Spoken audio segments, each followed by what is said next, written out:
Hey Tubies! So this video is going to be on the upcoming Sabbat called Imbolc.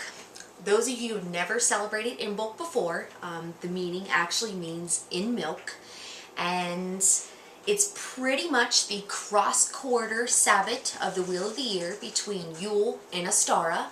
Now, there's quite a few different names of this Sabbat. If you were amongst the Dianic Wiccans, you would call this holiday Candlemas. And also, there's a couple other different names. And for it, the Festival of Lights is one. Candlemas is another. The Goddess Recovery is another. So it really just depends on what your way of thinking and which, kind of way you develop in your practice. But it pretty much happens, it usually falls on February 2nd, which to any conventional person is called Groundhog Day, but it's when the sun is 15 degrees away from Aquarius. So this video is basically going to help you guys decide certain things that you can incorporate into your ritual and let you know what is this Sabbat about and certain things that you could do for yourself and for your household to kind of welcome this brand new season into effect. Now, this is one of those times where the lengthening periods of light awaken. The days are going to be beginning to get longer and the nights are going to be getting shorter, and there's going to be lots more time for the sun, a lot less times for the darkness, and it's a great time for cleansing. If you, couple of things, oh, my earring fell out. Hello! Let's put that back in real quick, fix that. Default of doing this stuff live. Haters, make fun of me, make fun of me. Ha! So anyways, this is one of the best times for you to start spring cleaning your house. Now, there's a couple different ways of doing it. Move out all the junk that you no longer use. Switch out your winter clothes for your spring clothes. Dust.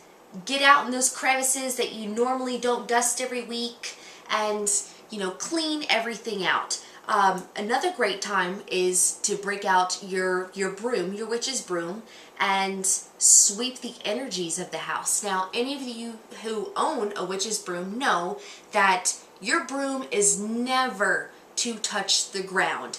A, you don't want to mess it up, you don't want it dirty, but B, it's more of a mental and energy sort of cleansing than it is a physical sort of cleansing. So when you go to sweep around your house, you want your broom to not touch the floor, but you do want the same sweeping motions, sweeping from the back of your house to the front of your house in every room and sweeping it out of your front door and getting all that negativity and stagnant energy out of your house that you have built up through the winter months of inactivity that we honestly occur, and there's nothing that you could do about it. Happens in the wintertime. Another thing is to remove all of your Yule decor. It's time to take down those Christmas lights, take down your Yule tree, clean out your fireplace from burning your Yule log. You want to get everything clean and ready for the new season. You also want to purify and bless your living space, the space that you spend the most time in. Sage it. Burn some purification incense or sage every day. Get some patchouli and burn it to help the prosperity in the time it's tax season. You want great tax results. Burn that patchouli and invite great energies and spirits to be present into your home. And also invite those special fairies to come into your home to give you the extra energy that you might need to help boost you, motivate you for exercising, eating healthy, getting ready to plant your garden, so on and so forth for this next coming seasons and summer months. Candlemas is all about encouraging your sun's return. It's one of the 4 fire festivals of the year, so if you can have a fire, whether it's in your fireplace or in a fire pit outside or in a bonfire somewhere in your friend's yard or whatever the case may be, even if it's something where you're burning a candle during your ritual, it's something you really want to do. It helps invoke the spirits, it helps present that type of energy that you're wanting to provide for yourself and for their spirits that you're inviting into your ritual, and help give the mood and lighting for those goals you're trying to achieve for the next season. Now, some of the related deities for the season. The main number one is Brigid or Brigid, actually, you know, pronounced in certain ones. And there's actually a crafty kind of craft that you can do. It's called the Cross of Brigid that you make out of straw. And no, there's tons of ways you can look it up, and I'll even post up a website of different ways you can put that up. But it's something you could hang on your front door if you no longer want to carry a wreath. And it's an empowering sort of craft that you can do to kind of get you in the mood for season. Now, one thing when you are cleaning out your house and getting rid of all your funk for the winter and you're redoing everything, now is the time where you want to redo your altar. Now, I have a few items here. Are some things that you want to maybe include on your altar, whether you have it or not. These are just some ideas. It's not required, so don't get all in hustle bustle if you can't get it.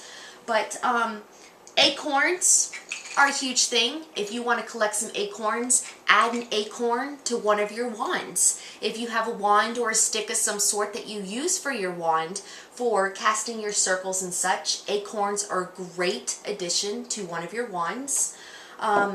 Any kind of familiar that you have, owls being a great one, as far as badgers is another great one. Eagles are another great one.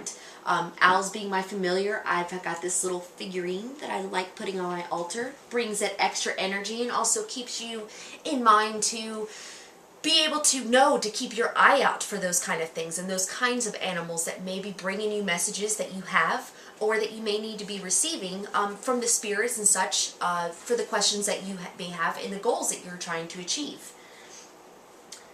Basil is another good one. Also, bay leaves. Bay leaves are another great thing. Now, making incenses or teas or incorporating these sort of herbs in your cooking, if you're a kitchen witch, is a great thing to do. Making soups or chilies and such. It is something that's excellent to incorporate your witchcraft into everything that you're wanting to do and the meals that you eat and the things that you share with your family. Cinnamon sticks are a great thing. They also go well in incenses as well as teas for those of you who do not know. Dragon's blood, it's great for protection. It's great to renew protection that you have in your household, as well for yourself to get rid of all that negativity that you may have developed over the winter months, being stagnant and not so much in your practice. And dragon's blood is also very good for burning if you have lost an item. So when you're spring cleaning, you might find something that you have been looking for all winter. So it'll be good and very refreshing if it happens to come back up since you end up burning some dragon's blood.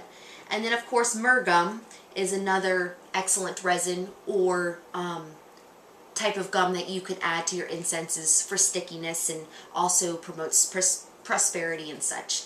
Now, some stones that you can carry within you or incorporate into your ritual are some quartz crystals. And I know many of you know, but quartz crystals are excellent to use in place of any stone that you don't have. Now, I know when you read books and they say that there's all these different kinds of cool stones and you just don't have the money to buy them or you just do not have the access to be able to get them. Quartz crystals, just the same as white candles, are great to use for any type of stone that you do not have. So if anything you're going to add to your collection, I would definitely add some quartz crystals because they can be used in place of any type of stone. Another good stone for Imbolc is going to be a blood obsidian. They're very, very good. Moonstones, of course, and amethysts. So empowering any of these in your ritual, charging them under the full moon or the new moon, and carrying them along with you will really help you achieve balance and achieve those goals that you're trying to really get to and, and achieve for yourself through all these different types for this particular holiday.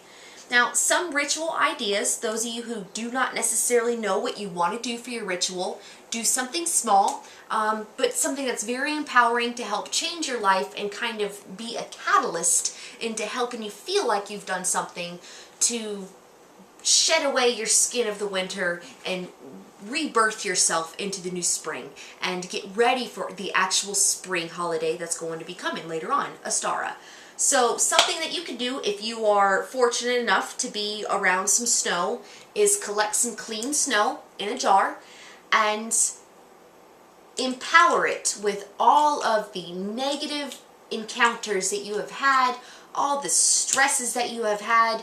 throughout your winter months, and the things that you want to change about yourself, or things that you want to happen better for you or your family, and just help change your luck overall. You want to empower this snow and melt it during your ritual, or at least keep it until it melts after your ritual. And then later on, once it is melted, you want to pour it off of your property, of course, and let it go. Give it to the gods and be done with it.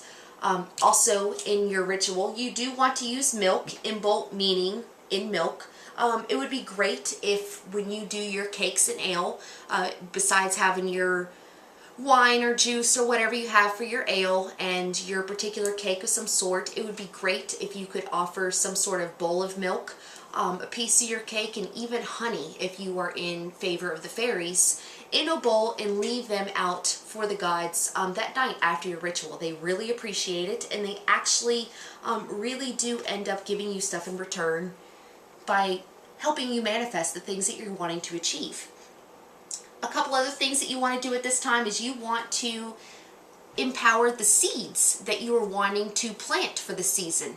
Now, after the winter months and you're done growing your things inside, it's time to begin to germinate your seeds for your outdoor garden after the first frost happens. I'm sorry, after the last frost happens of the winter season, so you can plant them outside and get ready for your garden.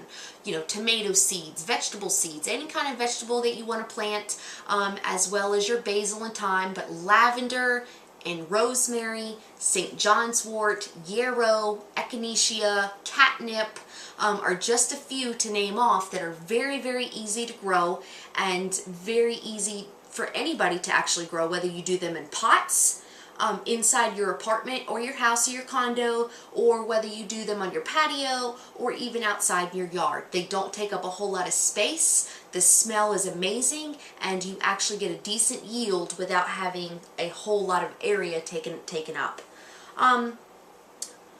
So those are a few things, and of course you want to incorporate, you know, there's a few colors that go with Imbolc, one being white, of course, another being green, and then the other one being blue. Now, if you don't have access to getting green or blue, like I said before, you can use white. Putting white candles into your ritual is a great empowering thing, and even having that fire from the candles and that warmth into your ritual is an excellent empowering thing, and it also gives you that extra energy and that extra strength that you may not normally have into your ritual.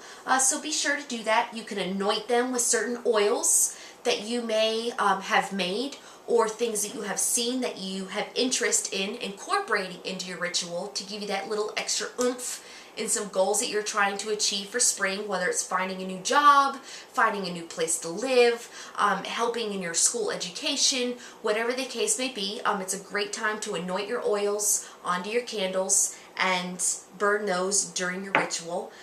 Something that has always helped me in my rituals is to be able to take candles and put them in each direction of the planet. I guess you can do, you know, north, east, south, and west. You can even go as extent to doing north, northeast, east, southeast, etc., etc. So it really depends on your preference and the space that you have, of course. But do what feels right to you and do what actually connects with you. When you feel connected with your ritual, that is when you're going to get the most results. When you think too much on it and you're trying to go too much textbooked with it, you will be disconnected, and you will feel like you're trying to turn in a graded paper that's going to get graded by your professor in college, and you're afraid of getting a bad grade. The gods are not going to give you a bad grade as long as you give yourself the real effort in your heart and soul and true mind is into everything that you do. That is what manifests the goals that you're trying to achieve, is by the honesty and the will and the heart that you put in it. And that is a huge thing to remember. No matter if you have any of these tools, you can sit in a circle by yourself in your room, music on, and you can still conduct a very, very awesome ritual that will still produce you results and help you achieve those goals you're trying to achieve, even if you don't have anything to do so. It all comes from in here, and it all comes from in here, in your connection with the gods. And you will establish that connection by the more comfortable you feel with your presence around them. So that's pretty much all I've got to say at the moment. If you are a little advanced and you want to incorporate a few more things, planetary ruler of Candlemas and Imbolc is Saturn. And if you're a Capricorn, that's got a lot to do with it. This particular year, Imbolc is falling on with the moon being in Gemini.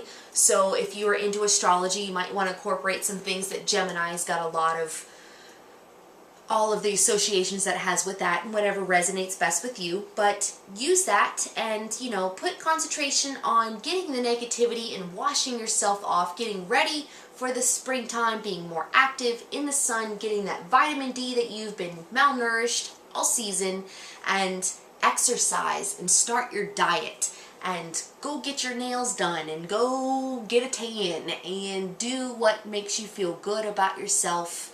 And what makes you feel good about yourself is going to do nothing but motivate you later in the latter months and help you be able to accomplish everything that you're wanting to do. The more positive energy you put into your life, the better things are going to happen for you and those around you. So much love and light, you guys, and I really appreciate you watching, and I will definitely see you soon. Thank you. Bye.